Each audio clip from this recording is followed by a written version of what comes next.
तो बल के मामले में भी अतुलित, अब बुद्धि के मामले में भी सागर। सागर माने जिसकी तुलना ना की जा सके, वो भी तो सागर है।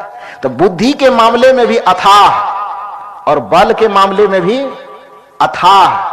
लेकिन बल और बुद्धि से अथाह होने के बावजूद भी जब उसकी जवानी संकट में घिर गई थी, किसकी? हनुमान जी की। जब समस्या से घिर गई थी तो हनुमान जी के सामने क्या परिस्थिति आई? इतने बल और बुद्धि से संपन्न होने के बावजूद भी जीवन की दिशा में आगे बढ़ते बढ़ते बढ़ते बढ़ते एक क्षण ऐसा आया जब उनकी संपूर्ण जीवन निराशा से घिर गई, तो वह भी अपने जीवन और उद्देश्य से हार मान करके आत्महत्या करने चले गए थे। गए थे कि नहीं गए थे? आप लोगों को पता तो है, लेकिन मैं थोड़ा याद ताजा कर देता हूं। कब गए थे?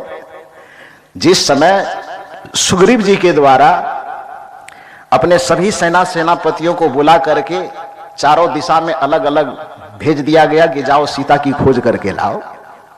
तो हनुमान जी के साथ में 7 आदमी को दिया गया था। हनुमान जी थे, जामवंत थे, नल और नील थे, और कोई होगा साथ में। हम देखने गए नहीं थे इसलिए हमें पता नहीं है, लेकिन जो 7 आदमी गए थे। तो 7 आदमी को दिया, लेकिन चारों दिशा में भेजने के साथ सुग्रीव जी तलवार एकदम बढ़िया से धार पिजा करके चारों ग्रुप को कहा, देखो मैं भेज रहा हूं यहां से, और जा रहे हो तो उधर से जब लौटना तो सीता जी का पता लगा करके ही लौटना।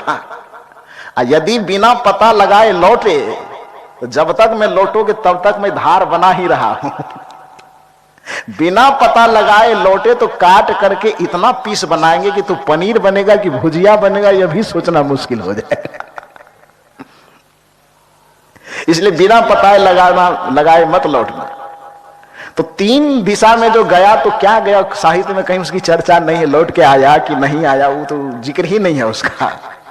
लेकिन एक दिशा में दक्षिण दिशा तरफ जो गया था वो हनुमान जी वाला ही ग्रुप गया था। तो जमीन पर जहां तक जमीन थी खोजते खोजते खोजते खोजते आगे बढ़ा। आगे बढ़ते बढ़ते जब अंतिम आ गया वो समुद्र का किनारा, अब उसके बाद भारत की भूमि खत्म है, उधर फिर श्रीलंका वाला इलाका शुरू होगा। तो भारत की भूमि जब खत्म हो गई, समुद्र आ गया, तो अब हनुमान जी निराश हो गए। और निराश होकर के वह सोचते हैं कि अब क्या करूं। जमीन जहां तक थी तो किसी तरह लड़खड़ाते लड़खड़ाते भी आगे बढ़ रहे थे। अब समुद्र आ गया, अब आगे कैसे जाना है, कैसे आगे बढ़ूं। निराशा से घिर गया। और फिर वह पीछे लौटने की बात यदि सोचता है तो फिर सुग्रीव का वही तलवार उसको याद आता है। ये तो पहले कह करके भेजे हैं कि बिना पता लगाए यदि लौट करके आया तो फिर खैरियत नहीं हो, प्राण त्यागना पड़ेगा। तो इधर भी आगे जाए तो समुद्र है, डूब के मरना पड़ेगा। उधर भी लौट करके आपके भी जीवन में कभी न कभी ऐसी समस्या आती है कि ना आगे कुछ दिखाई देता है ना पीछे कुछ दिखाई देता है। कथा केवल कथा के तरह ही मत सुनिए। कहानी जो कही जाती है उस कहानी से प्रेरक सूत्र क्या निकलता है, जीवन में प्रेरणा क्या मिलनी चाहिए, इस दृष्टिकोण से सुनिए तो कोई भी कथा आपको जीवन में एक नई दिशा नया दशा दे देगा। हनुमान जी के सामने समस्या यह आई कि आगे देख रहा है तो समुद्र दिखाई दे रहा है, अब पीछे पलट करके देख रहा है तो सुग्रीव जी का तलवार दिखाई दे रहा है। अब करे तो करे क्या, समस्या में फंस गया। समस्या में फंस जाने के बाद मैंने हनुमान जी का परिचय क्या बताया कि बल में भी अतुलित, अब बुद्धि में भी सागर। बुद्धि और बल से इतने संपन्न होने के बावजूद भी हनुमान जी निराश हो गए कि आगे देख रहा हूं तो समुद्र, पीछे देख रहा हूं तो तलवार चमक रहा है, कहीं कुछ दिखाई नहीं देता है। आपके भी जीवन में कभी न कभी ऐसी समस्या आती है कि नहीं आती है? कभी न कभी ऐसी समस्या आती है जो आगे देखने पर भी समाधान नजर नहीं आता और पीछे देखने पर भी समाधान नजर नहीं आता। उस समय में व्यक्ति निराश होकर के, हताश होकर के मरने तक की बात सोच ले। हालांकि मरना या आत्महत्या करना किसी समस्या का समाधान नहीं है। कभी किसी को आत्महत्या के बारे में नहीं सोचना चाहिए, ये सबसे बड़ा पाप है। जीवन में कोई ऐसी समस्या नहीं है कि जिसका समाधान नहीं हो। नीतिविद ने कहा है कि आज तक इस पृथ्वी पर ऐसी कोई रात बनी ही नहीं है जो ढले नहीं और सुबह सूर्योदय न होता हो। जैसे दुनिया का कितना भी घना अंधेरा हो, आखिर ना आखिर उसको ढलना पड़ेगा और एक नया सवेरा सूर्य लेकर के आएगा। उसी तरह से आपके जीवन में कितना ही कठिन समस्या क्यों ना हो, वो समस्या को ढलना है और आपके जीवन में उम्मीद का सूरज निकलेगा और आपके समस्या का समाधान हो जाएगा। इसलिए समस्या से बहुत ज्यादा मत घबराइए। हताश हो करने वाली भी समस्या आवे तो थोड़ा सहज शांत होकर के एकदम कुछ दिन शांत हो जाएगी, धीरे धीरे समाधान नजर आएगा। तो मैं कह रहा था कि हनुमान जी बड़े विचलित हुए कि लौट करके किधर जाऊं, ना आगे जा सकता ना पीछे जा सकता। तो बैठ करके चुपचाप वो अब सोचे कि निर्णय ले ले कि अब मरना है। तो कैसे मरना है, मरने का उपाय उन्होंने सोचा कि अन्न जल ग्रहण नहीं करेंगे और चुपचाप शांत होकर के बैठ जाएंगे। धीरे धीरे भूख प्यास से अपने शरीर गल जाएगा और एक दिन ऐसा आएगा कि प्राण छूट जाएगा। यह सोच करके अन्न जल त्यागने का व्रत ले करके और कुशासन बिछा करके चुपचाप शांत होकर के बैठ गया। हनुमान जी को बैठते देख करके जो बगल में जामवंत थे और साथी थे वो भी बैठ गए। उन सभी साथियों में जामवंत सबसे बुजुर्ग आदमी था, बुद्धिमान आदमी भी था, बुजुर्ग आदमी था। हनुमान जी को भी भालू बनाया गया बेचारे को। कोई भालू बंदर नहीं थे वो लोग, जबरदस्ती भालू बंदर सबको बनाया गया है। खैर वो अभी विश्लेषण का मेरा विषय नहीं है।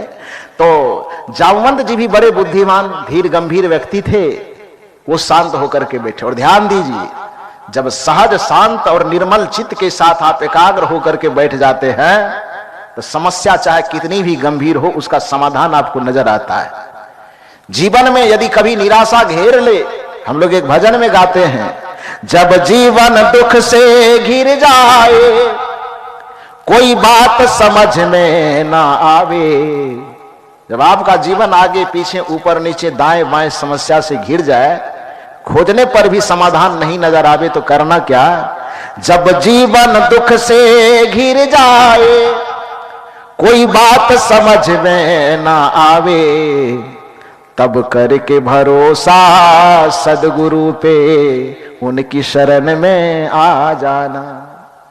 जब जीवन चारों तरफ समस्या से घिर जाए, आगे समुद्र और पीछे तलवार झलकने लगे, तो सहज और शांत होकर के यदि गुरु का आश्रम नजदीक में है, गुरु का दरबार नजदीक में है, कोई सुलझे हुए संत नजदीक में है तो उनके शरण में पहुंच जाना। और कदाचित यदि संत का शरण गुरु का दरबार नजदीक में नहीं है तो सहज शांत होकर के बैठ जाना और मानसिक रूप से गुरु के चरण में अपने मन को समर्पित करके शांत होकर के बैठ जाना। आपको कुछ ही देर के बाद आपके समस्या से निकलने का रास्ता दिखाई देने लगेगा।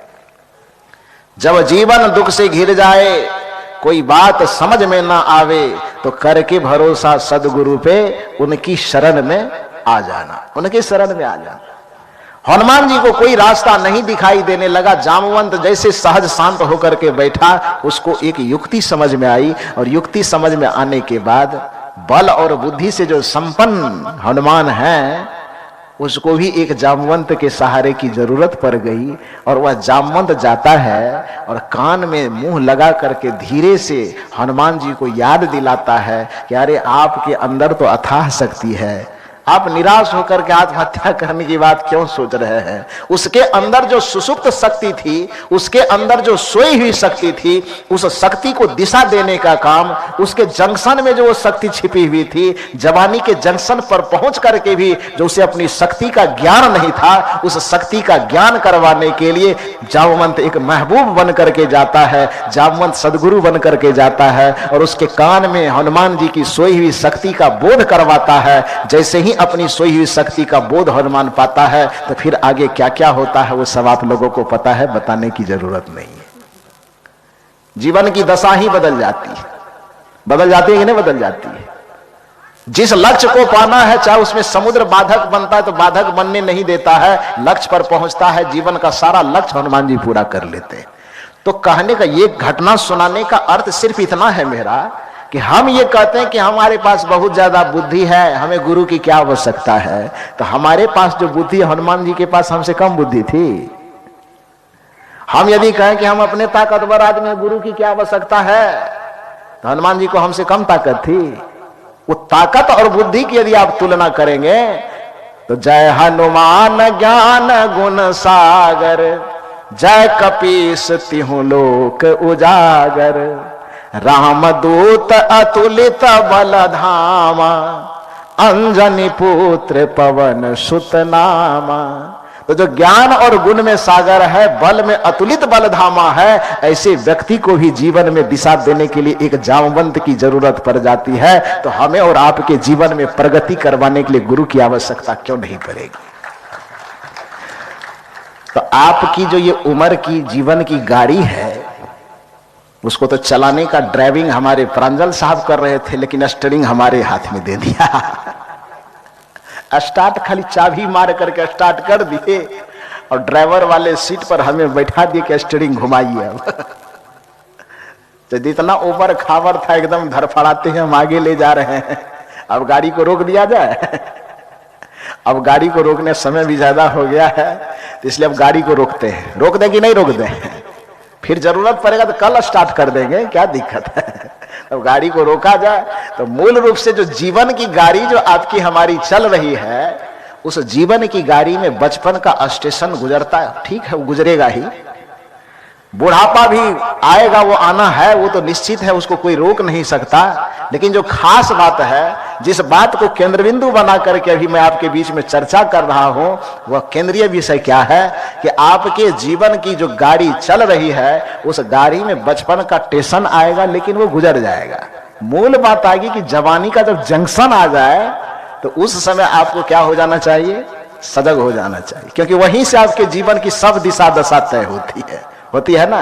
तो जवानी के जंक्शन पर पहुंचने के बाद आपके जीवन को यदि सही दिशा देना हो, अपने परिवार को सही दिशा देना हो, अपने समाज को सही दिशा देना हो, अपने राष्ट्र को सही दिशा देना हो, तो इसी जवानी के जंक्शन पर किसी जामवंत से आप उंगली पकड़वा दीजिए, किसी सदगुरु और संत का उंगली आप अपने जवानी को पकड़ा दीजिए, तो आपके जवानी को ऐसी दिशा मिलेगी कि आपको जीवन प्राप्त करने का उद्देश्य उसी जवानी से पूरा हो जाएगा।